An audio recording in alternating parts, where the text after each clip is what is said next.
오늘 우리에게 주시는 하나님의 말씀은 마태복음 5장 38절에서 42절까지의 말씀입니다.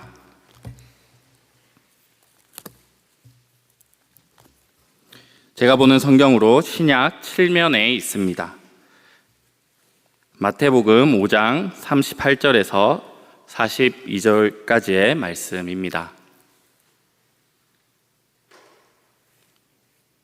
한 절씩 교독하시고 마지막 절은 합독하시겠습니다.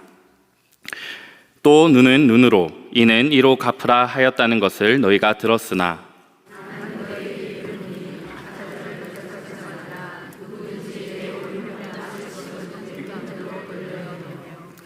또 너를 고발하여 속옷을 가지고자 하는 자에게 겉옷까지도 가지게 하며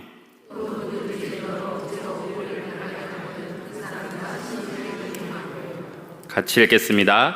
내게 구하는 자에게 주며 내게 꾸고자 하는 자에게 거절하지 말라. 아멘. 눈에는 눈, 이에는 이라는 말씀은 우리에게 매우 익숙한 말씀입니다. 심지어 교회를 다니지 않는 세상 사람들에게도 친숙한 말씀이지요. 그들은 이 말씀을 당한 것을 갚기 위한 정당한 복수의 근거처럼 여깁니다. 이 말씀 안에 담겨져 있는 하나님의 깊은 사랑과 뜻은 제대로 이해하지 않고 겉으로 보이는 문장만을 취해 자신들의 복수심을 정당화하는 것입니다. 당했으면 갚아줘야지, 참으면 바보지, 손해보면 안 되지 라는 세상의 가치관이 겉으로 보이는 이 말씀과 상당히 닮아있기 때문인지도 모르겠습니다. 심지어 구약의 이 말씀을 오해하여 그리스도인들조차 복수를 해도 괜찮다는 허락장처럼 오용되기도 합니다. 하지만 이 율법의 본래 목적은 그들이 오용하는 바와는 정반대였습니다. 무제한적인 보복을 막고 공동체 안에서 공정한 정의를 세우기 위한 것이었습니다. 당시 고대 근동 사회에서는 무제한 보복 문화가 있었습니다. 누군가 내 가족을 다치게 한다면 나는 그 가족 전체를 죽이는 식으로 말이지요. 당한 것의 10배, 아니 100배를 갚아버리는 것입니다. 이는 끝없는 증오와 복수의 악순환을 낳았습니다. 하나님께서는 이 율법을 통해 보복을 동등한 수준으로 제한하셨습니다.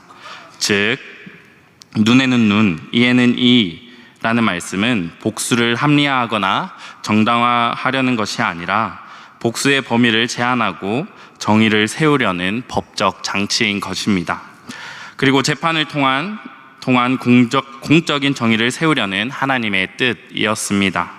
약자를 보호하고 사회의 무질서를 막는 최소한의 장치였던 것이지요. 그러나 시대가 바뀌며 이 말씀은 본래의 의도와는 정반대로 변질되었습니다. 이 시대를 살아가는 우리도 변질된 의미 속에서 살아가고 있습니다.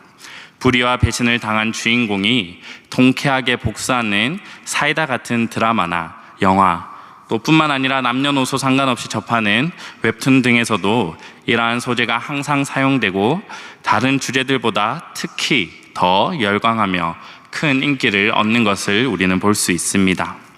우리는 그 장면을 보며 속 시원한 대리만족을 느낍니다. 손해보거나 참으면 바보라는 세상의 가치는 우리가 겪는 억울함에 기름을 붓고 또 복수 본능을 부추깁니다. 우리도 모르게 노출된 이런 가치관 속에 우리도 가족, 또 배우자나 자녀에게 또는 직장 동료나 이웃에게 크고 작은 상처를 받았을 때 나도 똑같이 갚아줘야겠다라는 마음이 불쑥 올라오는 것이 우리의 현실입니다. 하지만 오늘 본문에서 예수님은 이런 세상의 가치관을 정면으로 뒤집는 말씀을 하십니다. 악을 이기는 길은 더 세게 맞받아치는 데 있지 않다라고 말씀하십니다. 겉으로는 지는 것처럼 보이고 손해보고 더 비천해지는 것 같아 보이지만 실상은 그 순간 하나님께서 우리를 더 존귀케 하시고 반대로 악을 무너뜨리는 놀랍고 신비한 길을 보여주십니다. 오늘 우리는 오늘 본문의 말씀을 통해 세상의 복수 본능을 뛰어넘는 복음의 품격, 그리고 지는 것 같지만 궁극적으로 승리하는 길이 무엇인지 함께 알아가고 그 길을 걷기로 결단하는 시간이 되기를 간절히 바랍니다. 먼저 39절의 말씀입니다. 제가 읽겠습니다. 나는 너희에게 이르노니 악한 자를 대적하지 말라. 누구든지 내 오른편 뺨을 치거든 왼편도 돌려대며. 우리 좌우에 앉은 사람을 보고 상상만 해봅시다. 실제로 때리시면 안 됩니다. 옆 사람 오른쪽 뺨을 때린다고 했을 때 여러분들은 어떻게 때리시겠습니까?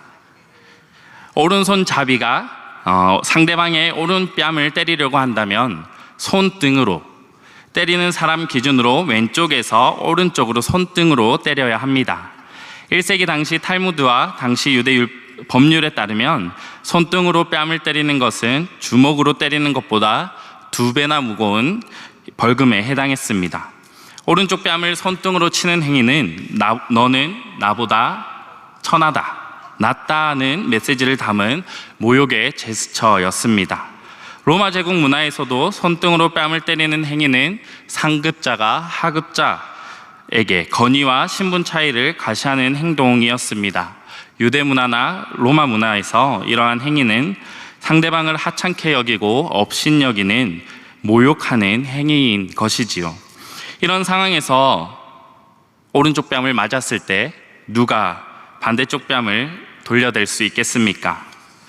내가 오른쪽 뺨을 맞았으니까 왼쪽 뺨을 기쁘게 돌려대야지 마음 먹고 그 순간에 돌려댈 사람이 사실 몇이나 있겠습니까? 그런데 예수님께서는 왼쪽 뺨을 돌려대라고 말씀하십니다. 자, 다시 상상해 봅시다. 이런 상황에서 왼쪽 뺨을 돌려대면 어떻게 되겠습니까? 상대방이 이제는 아까와는 다르게 손바닥으로, 손등이 아니라 손바닥으로 뺨을 때려야 하는 상황이 됩니다. 손바닥으로 치는 것은 동등한 사람끼리 하는 행동이었습니다. 이는 나를 하찮게 여기고 업신여기는 상대방의 의도를 무너뜨리는, 자신을 스스로 동등한 사람으로 세우는 상징적인 행동이 됩니다. 그렇게 예수님의 이 말씀은 단순히 더 맞으라라는 말씀이 아닌 것이지요. 더 당하고 있으라는 말씀이 아닙니다. 폭력을 부드럽게 무력화하고 관계의 권력 구조를 존복하는 창조적 저항입니다. 예수님께서 말씀하신 비폭력은 악을 악으로 이기지 않고 선으로 악을 당황하게 만드는, 악을 이기는 적극적인 행위였습니다. 그러니 사랑하는 성도 여러분, 왼쪽 뺨을 돌려대는 것은 내가 너와 같은 하나님의 형상임을 선언하는 행위임을 기억하시기 바랍니다. 그때 하나님께서는 우리를 모욕에 무너지는 약자가 아니라 모욕한 자에게도 존엄과 동등함을 보여주는 사람으로 세우십니다. 복수 대신 존엄을 보여주고 상처 대신 관계의 회복 가능성을 열어주는 하나님의 사람으로 세우시는 것입니다. 세상은 끊임없이 낮추려 하고 자기보다 다른 사람을 끊임없이 업신여기려고 하겠지만, 이처럼 예수님께서는 모욕 속에도 우리를 존엄하게 세우시는 분이십니다. 40절의 말씀에서도 하나님께서 어떻게 세우시는지 볼 수 있습니다. 제가 읽겠습니다. 또 너를 고발하여 속옷을 가지고자 하는 자에게 겉옷까지도 가지게 하며. 여기서 말씀하신 속옷은 오늘날 우리가 생각하는 그런 옷은 아닙니다. 옷 안에 입는 속옷, 그것을 생각하시면 안 됩니다. 2개의 세마포천을 얼굴과 양팔이 들어갈 구멍만 남기고 꿰맨 단순한 형태의 옷이라고 생각하시면 됩니다. 일상생활에서 편하게 입거나 일할 때 입는 짧은 소매의 옷입니다. 일반적인 속옷은 일하기 좋게 소매가 짧지만 장자나 왕족은 손바닥까지 덮을 정도로 팔이 긴 속옷을 입었습니다. 요셉이 어린 시절에 입었던 옷, 성경의 채색옷이라고 번역된 옷이 바로 이 속옷입니다. 색이 있는 옷이 아니라 보통 속옷과 달리 소매가 길었기에 일하기 적합하지 않은 옷이었습니다. 이처럼 고대 근동에서는 옷이 단순 의복이 아니라 재산, 또 담보, 또 지위의 표시였습니다. 심지어 법적 거래나 채무 관계에서 담보물로도 사용되기도 했습니다. 그런데 이 겉옷은 율법으로 강하게 보호되었지만 속옷은 이런 보호 규정이 명시적으로 있지는 않았습니다. 출애굽기 22장 26에서 27절의 말씀입니다. 내가 만일 이웃의 옷을 전당 잤거든 해가 지기 전에 그에게 돌려보내라. 그것이 유일한 옷이라. 그것이 그의 알몸을 가릴 옷인즉 그가 무엇을 입고 자겠느냐. 그가 내게 부르짖으면 내가 들으리니 나는 자비로운 자임이니라. 그래서 가난한 사람은 이 속옷을, 겉옷이 아니라 속옷을 빼앗기는 경우가 실제로 많았습니다. 속옷을 빼앗는 이유는 다양했습니다. 경제적 목적으로, 또 채무관계 속에서 법적 압박으로, 모욕과 수치심을 주기 위함으로, 또한 자신의 권력을 과시하기 위해서 빼앗기도 했습니다. 속옷을 빼앗긴 상황에서 겉옷까지 내어주면 완전히 벌거벗는 상황을 의미했습니다. 이것은 단순한 재산 손실을 넘어 존엄의 상실까지, 사회적 수치까지 포함된 극단적 상황인 것이지요. 그런데 예수님께서는 속옷을 가지고 가고자 하는 자에게 겉옷까지 내어주라고 말씀하고 계신 것입니다. 이 말을 들은 당시 청중들은 이렇게 이해했을 것입니다. 네가 보호받을 수 있는 마지막 권리마저도 내려놓아라. 스스로 내려놓아라. 이는 법이 보장해주는 겉옷마저 자발적으로 내어주는 것은 권리를 초월한 은혜이자 가해자와 전혀 다른 차원의 자유를 선언하는 행동이었습니다. 사랑하는 성도 여러분, 상대는 내 재산과 권리, 또 존엄을 빼앗으려고 하겠지만 스스로 겉옷까지 내어줄 때 내가 내 존엄을 빼앗을 수 없다. 나는 너와 같은 하나님의 형상이다 라고 선언하는 행동입니다. 그때 하나님께서 우리를 강제로 빼앗긴 피해자가 아니라 상대의 탐욕 속에서도 베풀고 나눌 수 있는 하나님의 사람으로 세우시는 것입니다. 세상은 끊임없이 우리의 것을 작은 것이라도 빼앗으려 할 것입니다. 우리의 권한과 자존심까지 끊임없이 흔들려 할 것입니다. 이것까지 라고 할 정도로 하나라도 더 빼앗으려고 할 것입니다. 하지만 예수님께서는 이 빼앗김 속에서 우리의 자유의지로 베푸는 자로 세우시는 분이십니다. 다음으로 41절의 말씀입니다. 또 누구든지 너를 억지로 오리를 가게 하거든 그 사람과 심리를 동행하고. 이 말씀을 보고 단순히 오리 걷는 것이나 심리 걷는 것이나 오늘날로 2km나 4km나 얼마나 큰 차이가 난다고 뭐가 어렵냐고 생각하실 수도 있겠습니다. 하지만 로마 제국에서 군인이나 관리가 식민지 백성에게 짐을 강제로 지게 하는 것이 법적으로 허용되었습니다. 규정상 오리까지 짐을 지게 할 수 있었고 이를 거부하면 처벌을 받았습니다. 오늘날 군인이 훈련을 한다고 군장을 싸면 보통 20kg에서 30kg 정도를 싸고 이제 행군을 나갑니다. 결코 가볍지 않은 무게이지요. 역사 자료와 고고학 자료를 종합하면 이 당시 로마 당시 군인이 짊어진 군장의 무게도 비슷하게 평균 27kg에서 36kg 정도였을 것이라 추정합니다. 이 짐을 식민지 백성에게 강제로 지게 하는 것입니다. 예수님께서 십자가를 지고 골고다 언덕을 향해 가실 때 구레네 사람 시몬이 예수님의 십자가를 억지로 지게 된 것을 기억하십니까? 구레네 사람 시몬이 거절하지 못한 것도 같은 제도에 따른 것이었습니다.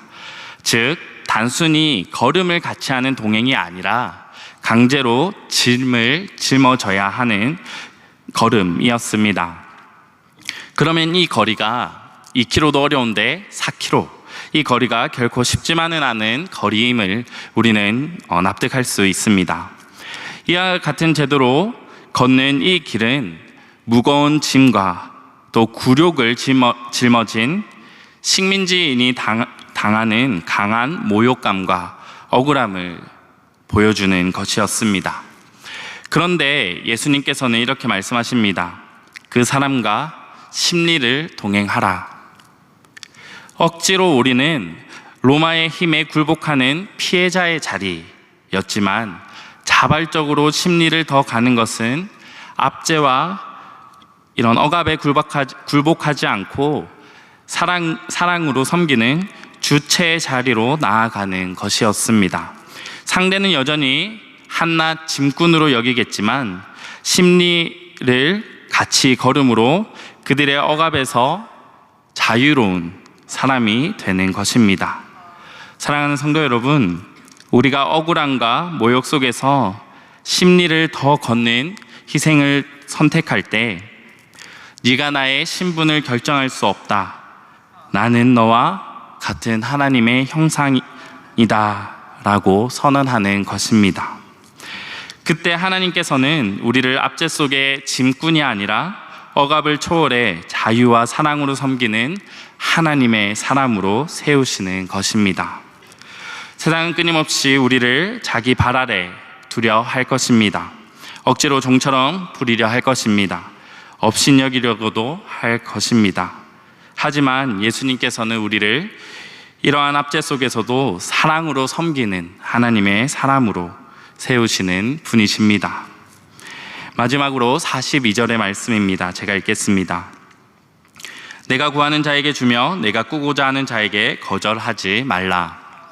당시 로마에 내는 무거운 세금과 종교 지도자들이 거둔 성전세로 인해 많은 사람들이 가난과 빚의 굴레에서 벗어나지 못하고 있었습니다. 농부들은 흉년이 들면 땅을 담보로 빚을 지고 또 갚지 못하면 땅을 빼앗기거나 노예가 되기도 했습니다. 구약율법에는 채무자를 노예로 삼을 수 있는 규정이 있긴 했지만 하나님은 이를 제한하시고 희년 제도를 통해 해방과 회복을 명령하셨습니다. 레위기 25장 10절에서 11절 말씀입니다.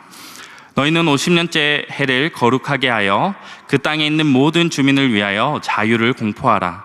이 해는 너희에게 희년이니 너희는 각각 자기의 소유로 돌아가며 각각 자기의 가족에게로 돌아갈지며 그 50년째 해는 너희의 희년이니 너희는 파종하지도 말며 스스로 난 것을 거두지 말며 가꾸지 아니한 포도를 거두지 말라. 희년은 50년마다 찾아오는 해로 땅을 원주인에게 돌려주고 노예를 해방시키며 빚을 탕감하는 제도였습니다. 이 희년이 가까울수록 사람들이 돈을 빌려주기를 꺼렸습니다.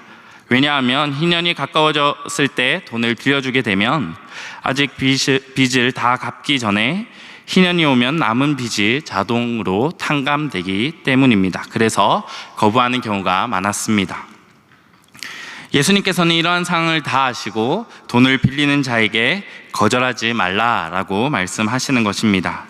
신명기 15장 9절에서 10절의 말씀을 보면 너는 상가 마음에 악한 생각을 품지 말라. 곧 이르기를 일곱째 해에 면제년이 가까이 왔다 하고 내 궁핍한 형제를 악한 눈으로 바라보면 아무것도 주지 아니하면 그가 너를 여호와께 호소하리니 그것이 내게 죄가 되리라. 너는 반드시 그에게 줄 것이요 줄 때에는 아끼는 마음을 품지 말 것이니라. 이로 말미암아 내 하나님 여호와께 내가 하는 모든 일과 내 손이 닿는 모든 일이 내게 복을 주시리라. 하나님께서는 이스라엘 백성이 계산적인 마음으로 구제를 미루거나 거부하는 것을 분명히 죄라고 말씀하고 계십니다. 희년은 하나님이 주권자이심을 인정하게 하고 잃어버린 소유와 자유, 또 관계, 또 기회를 회복시키며 하나님의 은혜와 정의가 사회 속에서 드러나게 하는 제도입니다. 그래서 예수님께서 하신 마태복음 5장 42절의 이 말씀은 단순히 돈을 빌려주는 것을 넘어서 희년의 정신을 지금 각자의 삶에서 살라는 초청입니다.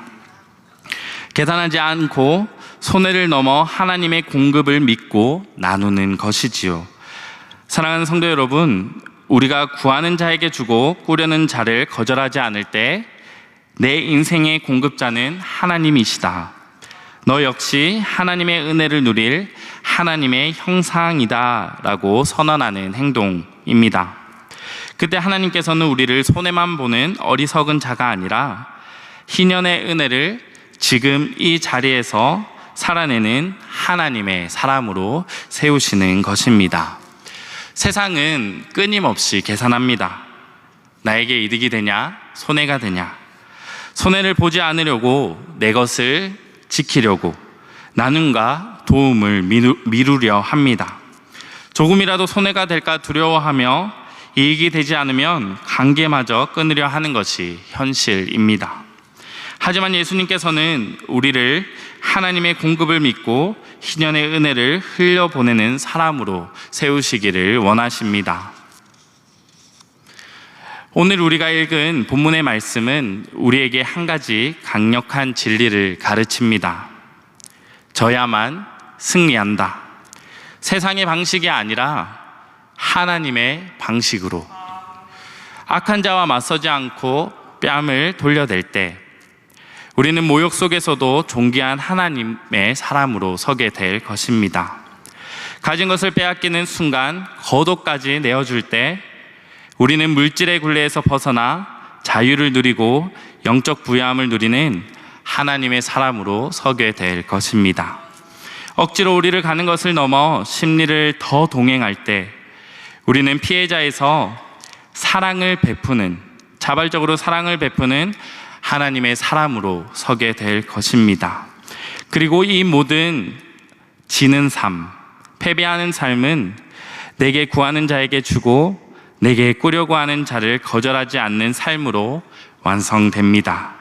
세상이 손해보지 말라고 외칠 때, 그렇게 사는 것은 미련하다고 외칠 때 우리는 하나님의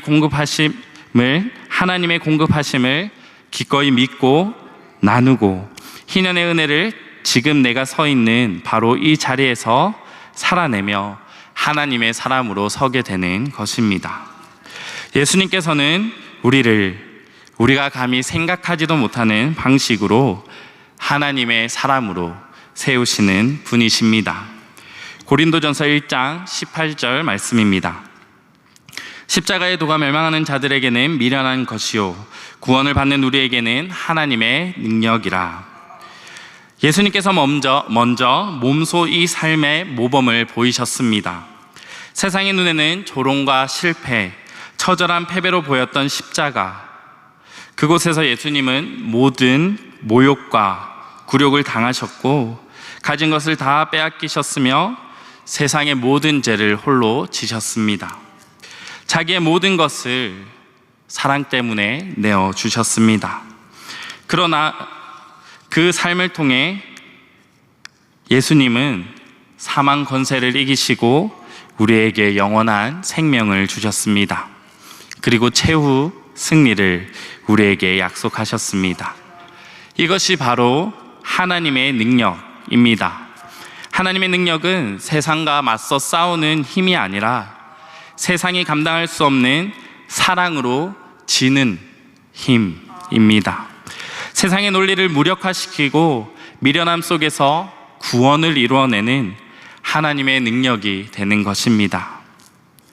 사랑하는 성도 여러분, 우리 각자의 삶의 자리에서 우리의 모습은 어떻습니까? 눈에는 눈, 이에는 이 말씀이 여전히 내 삶을 지배하고 있지는 않습니까? 어떻게 해야 손해보지 않을까?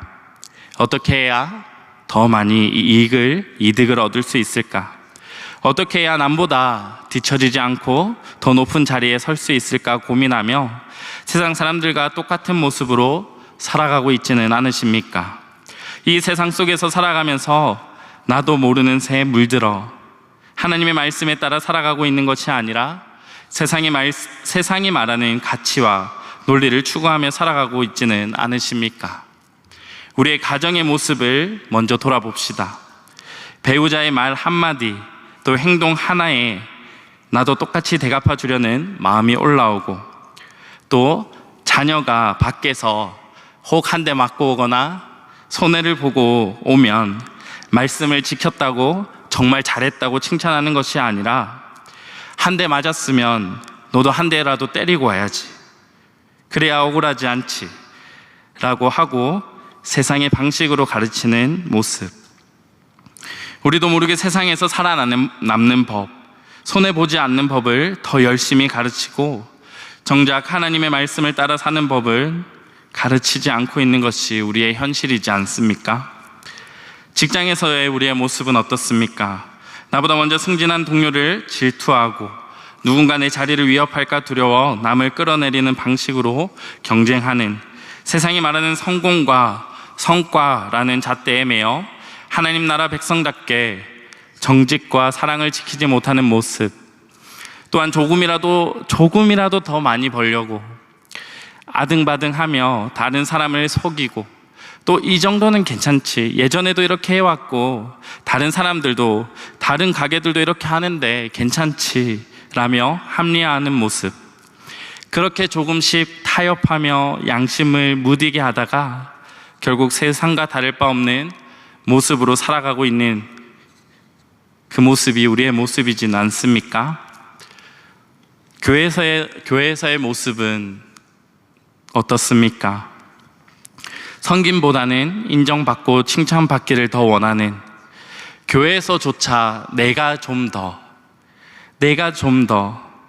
더 인정받아야 한다, 내가 더 높아져야 한다는 그 세상의 논리가 작동하고 더 많은 권한과 자리를 차지하려고 하며, 나보다 다른 사람이 더 주목받으면 마음이 불편하고, 내가 더 잘했는데, 내가 더 많이 섬겼는데 하며 마음이 불편하고, 내가 한 수고는 기억되지 않을 것 같아 서운해하며, 또 서로를 세워주기보다는 깎아내리고 약점을 잡으면 잔인할 정도로 파헤집으며 그리스도의 몸을 세우기보다 분열시키는 모습이 우리 안에 있지는 않습니까? 우리의 각자의 삶에서의 모습은 어떻습니까? 나만 안 당하면 된다, 당했으면 갚아야 한다, 이 세상의 논리를 그대로 따르며 살아가고 있지는 않습니까? 정말 부인하고 싶지만, 강하게 부인하고 싶지만, 아니라고 말하고 싶지만, 인정하고 싶지 않지만 안타깝게도 우리의 모습이 이렇습니다. 가정, 직장, 교회, 또 세상 속에서 우리는 너무 쉽게 세상의 방식에 물들어 버립니다. 손해보지 않으려고 하고, 억울함을 참지 못하고, 더 가지려고 하고, 더 높아지려 합니다. 그래서 결국 하나님의 말씀대로 살기보다 세상의 가치관을 따라 살 때가 많은 것이 우리의 현실입니다.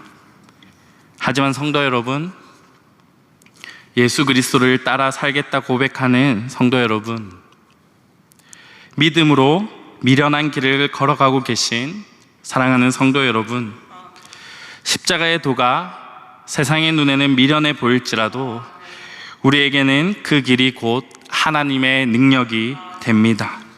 세상은 여전히 지면 안 된다, 손해보면 안 된다라고 말하지만 주님께서는 우리에게 져야만 승리한다고 말씀하십니다. 그러므로 사랑하는 성도 여러분, 이 땅을 살면서 져야만 승리한다는 이 역설을 믿음으로 고백하는 우리가 되기를 간절히 바랍니다. 우리가 모욕당할 때 하나님은 우리를 존귀한 자로 세우시는 분이십니다. 우리가 빼앗김을 당할 때 하나님은 우리를 나누는 자로, 사랑으로 나누는 자로 세우시는 분이십니다. 우리가 억압 속에 있을지라도 하나님은 우리를 자유로운 자로 세우시는 분이십니다. 우리가 손해를 감수할 때, 기꺼이 손해 당할 때 하나님은 우리를 희년의 은혜를 나누는 자로 세우시는 분이십니다. 지는 삶을 살아가기로 결단하며 하나님께서 세우시는 은혜를 누리는 여러분이 되기를 간절히 바랍니다. 기도하시겠습니다. 할렐루야. 주님, 우리의 찬양을 받게 합당하신 하나님, 오늘 우리에게 하나님의 말씀을 통해 세상의 가치와는 정반대되는 복음의 진리를 깨닫게 하시니 감사합니다. 져야만 승리한다는 놀라운 역설이 바로 십자가의 능력임을 보게 하시니 정말 감사합니다. 그러나 주님, 저희의 삶을 돌아보니 너무나도 쉽게 세상의 가치에 물들어 있었음을 회개합니다. 손해보지 않으려고 하고 억울함을 참지 못하며 더 많이 가지고 더 높아지려 했던 저희의 이 죄를 용서하여 주시옵소서. 이 시간 성령께서 저희의 마음을 만져주시기를 간구합니다. 세상의 논리를 따르지 않고 주님께서 가르쳐 주신 대로 악을 악으로 갚지 않으며 오히려 사랑으로 악을 이길 수 있는 용기와 능력을 허락하여 주시옵소서. 그리하여 모욕 앞에서 저놈을 지키게 하시고 빼앗김 속에서도 자유롭게 나누게 하시며 억압 속에서도 섬길 수 있는 주님의 참된 자녀가 되게 하여 주시옵소서. 저희의 삶을 통해 세상이 이해할 수 없는 하나님의 사랑과 능력이 나타나게 하시고 저희가 걷는 길이 복음의 능력을 증거하는 삶이 되게 하여 주시옵소서. 감사합니다. 사랑합니다. 예수 그리스도의 이름으로 기도드립니다. 아멘.